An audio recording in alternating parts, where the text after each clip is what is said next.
Roger Federer has withdrawn from Roland Garros prior to his potential fourth-round match against Mateo Berrettini. It's no longer potential because it's not happening. Berrettini to the quarterfinal. Roger Federer has withdrawn. Here's his statement. Quote, "After 2 knee surgeries and over a year of rehabilitation, it's important that I listen to my body and make sure I don't push myself too quickly on my road to recovery. I'm thrilled to have gotten 3 matches under my belt. There's no greater feeling than being back on the court." Let's make sense of this, all right? Roger Federer comes off of a 3.5-hour third-round victory over Dominik Koepfer, and under 24 hours later, huddles with his team and decides that he needs to pull out because he doesn't want to push the knee too much right off the bat. Think about his schedule here, and this kind of makes sense, doesn't it, when you really think about it? We're talking about a guy who wasn't fit enough to play Monte Carlo, wasn't fit enough to play Madrid, wasn't fit enough to play Rome. Finally came back and played a week of best of 3 with no pressure in Geneva, only played 1 match. And now you're heading to Roland Garros and you're going 0 to 100 here. And suddenly you're playing for 3.5 hours back to back to back, and you have the potential that maybe you're playing 2 weeks. Do you want to beat Mateo Berrettini? Do you want to play Novak Djokovic on Wednesday when you fully intend to play Halle the very next week? That seems pretty unrealistic as a schedule for a guy who is not at 100%, who's still trying to work his way back into fitness. To play a week and a half of best of 5, then 1 week off, then Halle, then 1 week off, then Wimbledon, where you hope to play 2 weeks straight a best of 5, that seems ambitious. Very ambitious. It's actually not even a week off between Roland Garros and Halle, because Halle starts June 14th, and that is when the Roland Garros final is. So it would be a week and a half, couple days off, and then Halle, when you hadn't been playing at all, and now you're playing best of 5 over and over and over again. This makes sense. This makes sense.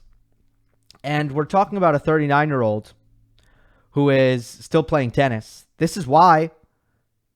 These kinds of decisions, this is why.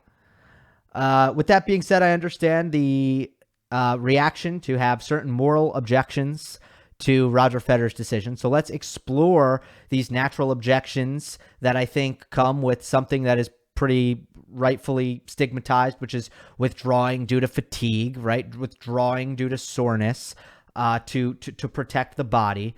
I generally try not to judge these decisions as a whole, and I think that scheduling decisions and decisions that are made based on how these athletes' bodies feel, I really do think that this is a place where most people should reserve judgment. But with that being said, I will entertain the moral objections here. The first one being Roger Federer owes Roland Garros. Does he? First of all, let me start here. Roger Federer has already given Roland Garros much more than 95% of the players in the draw. With his 3 matches on Chatrier, with all the media attention that he has attracted, and the fact that he played the tournament in the first place, so RG could tell sponsors that Federer is playing, that Federer will be in the tournament. You really think that Roland Garros would rather Roger Federer not play their event than play 3 matches and withdraw? Hell no. So Roger Federer has given plenty to the tournament. If I were him, I wouldn't feel very guilty about that. Second, you got to understand, what does a player owe to the tournament? That's a complicated question. I don't even know if I'm ready to answer that question. But going out on your own shield is probably not in the agreement. Risking long-term health, risking a rehab plan, probably not in the agreement there. Doesn't qualify under, these are things the player owes a tournament. I just don't I don't see that. You could say he shouldn't have entered, but would you have said that if he lost against Dominik Koepfer? Because clearly the best thing for Roger Federer was to enter. So again, it goes back to should Federer not be in the Federer business? Should he be in the Roland Garros business? Who would have benefited from Roger Federer not entering? Who? Nobody? I think nobody. Think about it. My best answer is nobody would have benefited from Roger Federer not entering, especially not Federer, who wouldn't have had this amazing experience of playing these matches at Roland Garros, getting back into the match rhythm, strengthening his mind, his match toughness, and gathering data about his body, and also just putting his body through this will make his body stronger. So, what about it's unfair to Koepfer? Unfair to Koepfer. Koepfer deserves to be in the quarterfinal. I don't think so. He lost. Dominik Koepfer lost. Why should he be in the quarterfinal? He lost a tennis match. I've never understood that. I've never understood the people who have said that the player who loses and then the player who beat them withdraws, that the losing player should get to play the next match. I don't get that. Roger Federer made the fourth round. He made the fourth round.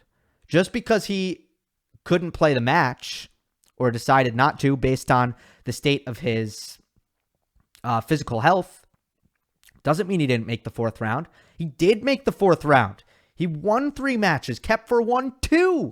So why should Koepfer be in the fourth round when he didn't win 3 matches? I've never understood that. It's not unfair to Koepfer. Koepfer lost. If you want to go to the fourth round, win the match. So I do want to add one thing. There will undoubtedly be people who say that if Novak Djokovic did this, that he would be more widely criticized. I'm sympathetic to that, and I think it's true. But that doesn't mean that I'm going to kill Federer for it just because Novak might take more heat for it than he deserves. That's unfortunate. I do think it's true.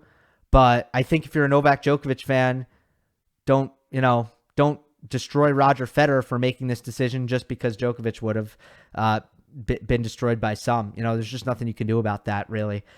So I do understand that. I assume that that's what's in a lot of people's minds right now.